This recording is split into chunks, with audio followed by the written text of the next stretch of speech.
სპეციალურ მასწავლებლებს რეგიონულ სასწავლო ტურში მონაწილეობისთვის სერტიფიკატები გადაეცათ. ინკლუზიური განათლების ხელშეწყობის პროგრამის მიზანი საჯარო სკოლების სპეციალური მასწავლებლების პროფესიული განვითარების ხელშეწყობა და მათი პრაქტიკული უნარების, კომპეტენციებისა და თანამშრომლობითი კულტურის გაძლიერება იყო.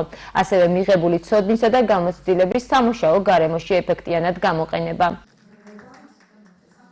მასწავლებლის სახლი ძალიან დიდი ხანია და უკვე მე-10 წელია ახორციელებს პროგრამას რეგიონულ ტურს, რომელიც ეხება სპეციალურ მასწავლებლების გაძლიერებას, მათ კვალიფიკაციის ამაღლებას და მნიშვნელოვანია, რომ ჩვენ წელს გადავცემთ უკვე სერტიფიკატებს ამ მასწავლებლებს, 75 კონკურსანტიდან 30 მასწავლებელი შეირჩა და მნიშვნელოვანია, რომ ისინი როგორც მაღალმთიანი რეგიონებიდან არიან, ასევე სხვადასხვა საქართველოს სხვადასხვა რეგიონებს წარმოადგენენ და ჩვენთვის ძალიან მნიშვნელოვანია, რომ მათი კვალიფიკაცია იყოს სათანადო შესაბამისი იმისათვის, რომ ინკლუზიური განათლება განხორციელდეს მაღალი ხარისხით და იყოს ხელმისაწვდომი ყველა სკოლისთვის და ყველა ბავშვისთვის. მასწავლებელთა პროფესიული განვითარების ეროვნული ცენტრი ყოველწლიურად ახორციელებს დაახლოებით 2 ან 3 ტურს და თითოეულ ტურის ფარგლებში 30 სპეციალური მასწავლებელი ჩამოდის თბილისის ცენტრალური საჯარო სკოლების მასწავლებლებთან შესახვედრად.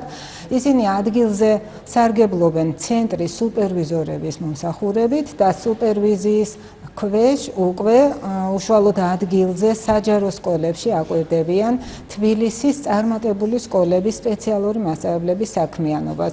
ეცნობიან მათ მიერ გამოყენებულ სასწავლო მეთოდებს, დოკუმენტაციას. აღნიშნულ პროექტში თითოეული მონაწილისთვის მონაწილეობა გახლდათ არაჩვეულებრივი გამოცდილება.